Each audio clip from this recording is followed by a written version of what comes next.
Assalamualaikum warahmatullahi wabarakatuh.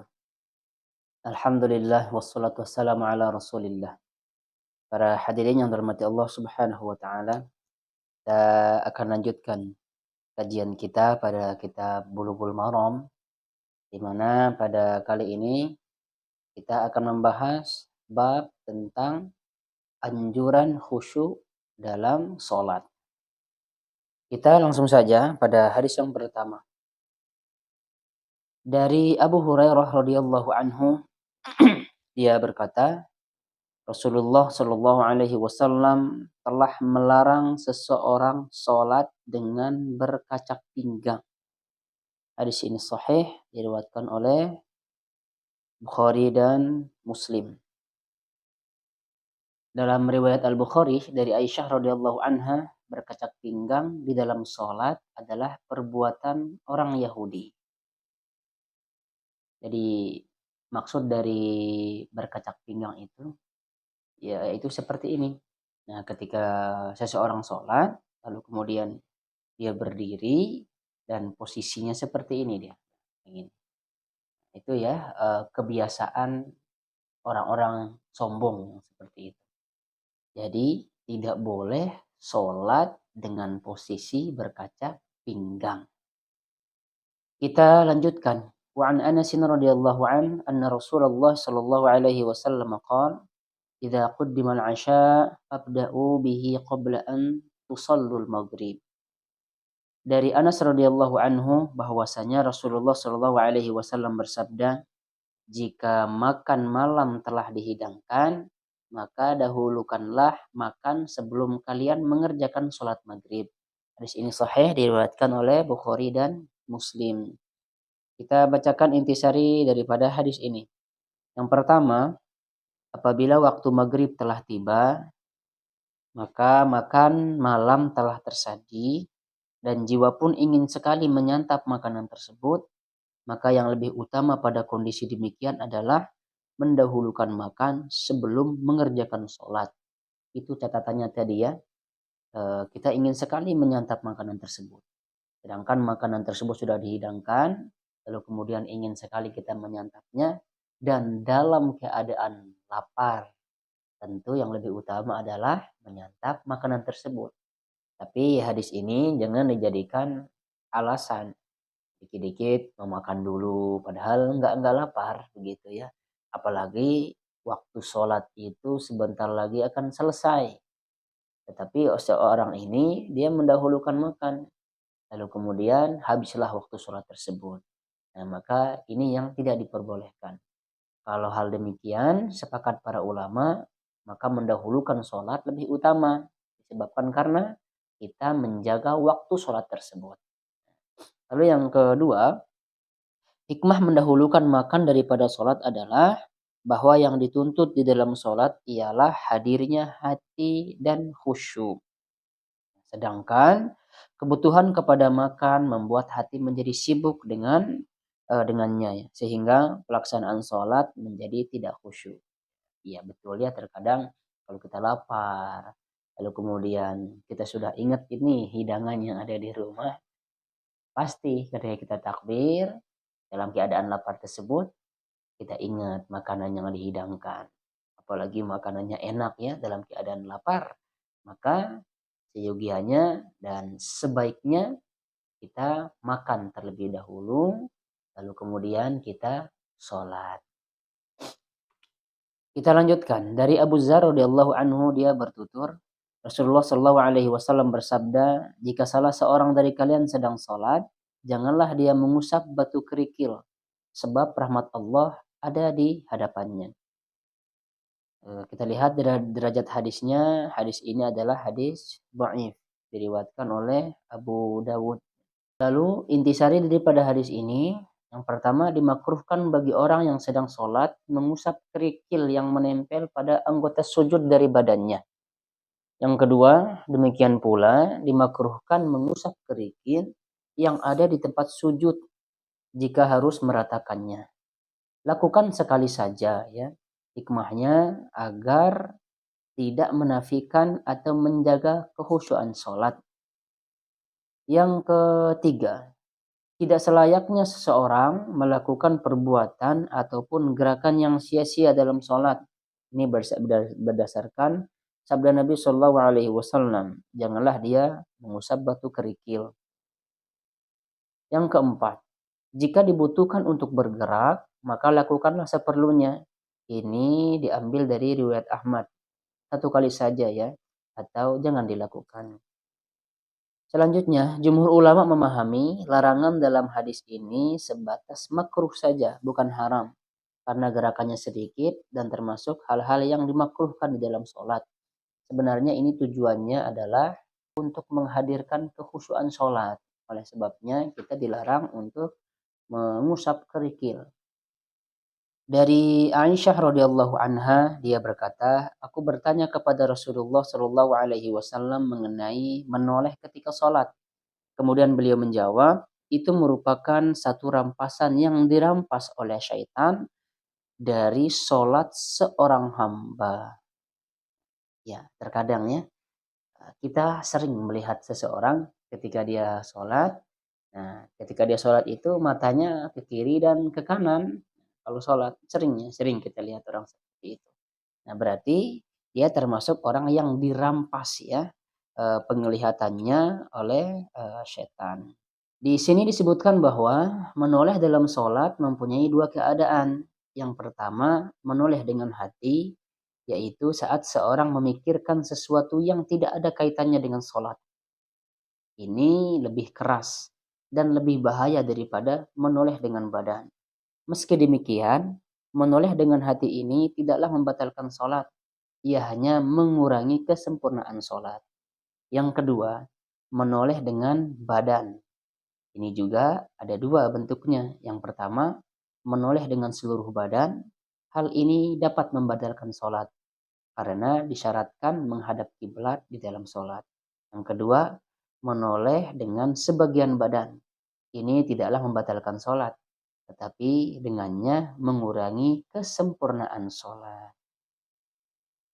Intinya namanya sepakat para ulama ya, dimakruhkan menoleh di dalam sholat. Kenapa? Karena jelas ini mengurangi kekhusyuan kita di dalam sholat. Nah, sekali lagi ya, sepakat para ulama bahwa menoleh di dalam sholat ini adalah makruh. Sebab apa? Sebab mengurangi kekhusyuan dan mengurangi kesempurnaan dalam sholat. Kita lanjutkan. Dari Anas bin Malik radhiyallahu anhu, dia menceritakan Rasulullah Shallallahu Alaihi Wasallam bersabda, tatkala salah seorang dari kamu sedang sholat, sebenarnya dia sedang bermunajat kepada Allah. Oleh karena itu, jangan meludah ke depan dan jangan pula ke sebelah kanan. Akan tetapi, meludahlah ke sebelah kiri di bawah kakinya. Hadis ini sahih diriwayatkan oleh Bukhari dan Muslim. Ini ya, saya ambil contoh. Ini misalkan ada seseorang yang dalam sholatnya dia mengantuk. Lalu kemudian dia menguap gitu. Nah, dan pada saat dia menguap itu tiba-tiba masuklah nyamuk atau serangga yang lainnya.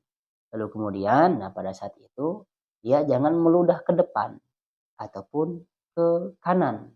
Akan tetapi dia melubahnya ke sebelah kiri di bawah kakinya. Gitu ya.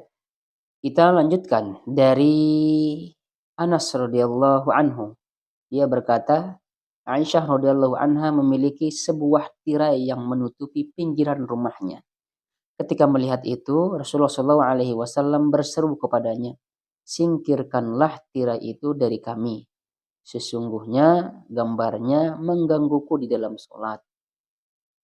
Berarti apa ya? Kalau misalkan ada masjid yang dimana tembok-temboknya itu digambar atau dilukis ya dengan pepohonan misal atau dilukis Ka'bah di sana, lalu kemudian dilukis juga ada manusia-manusianya begitu. Nah, itu dimakruhkan ya. Kenapa? Karena ini mengganggu kekhusyuan orang-orang ketika sholat. Sebenarnya boleh saja kita menggunakan tirai dan yang lainnya, yang penting itu tidak berlebihan. Yang penting gambarnya ini jangan sampai mencuri penglihatan kita. Intinya mah dimakruhkan lah pokoknya. Sesuatu yang membuat kita ini, yang membuat pandangan kita ini tertuju padanya. Mencoloklah begitu. Sehingga kita dalam sholat kita selalu melihatnya. Yang pada akhirnya kita tidak khusyuk dalam sholat kita. Kita lanjut dari Jabir bin Samurah radhiyallahu anhu, dia berkata, Rasulullah shallallahu alaihi wasallam bersabda, janganlah suatu kaum mengangkat pandangannya ke langit ketika sholat, atau jika tidak Allah akan membuat atau Allah akan membutakan mata mereka. Ancaman dalam hadis ini menunjukkan haramnya mengangkat pandangan ke langit ketika sholat. Jadi jumhur ulama ya mengatakan tidak boleh kita kita sudah takbir lalu kemudian kita menghadap ke atas. Itu tidak boleh ya. Lalu kemudian para ahli fikih berkata, orang yang sedang sholat dimakruhkan memejamkan kedua matanya.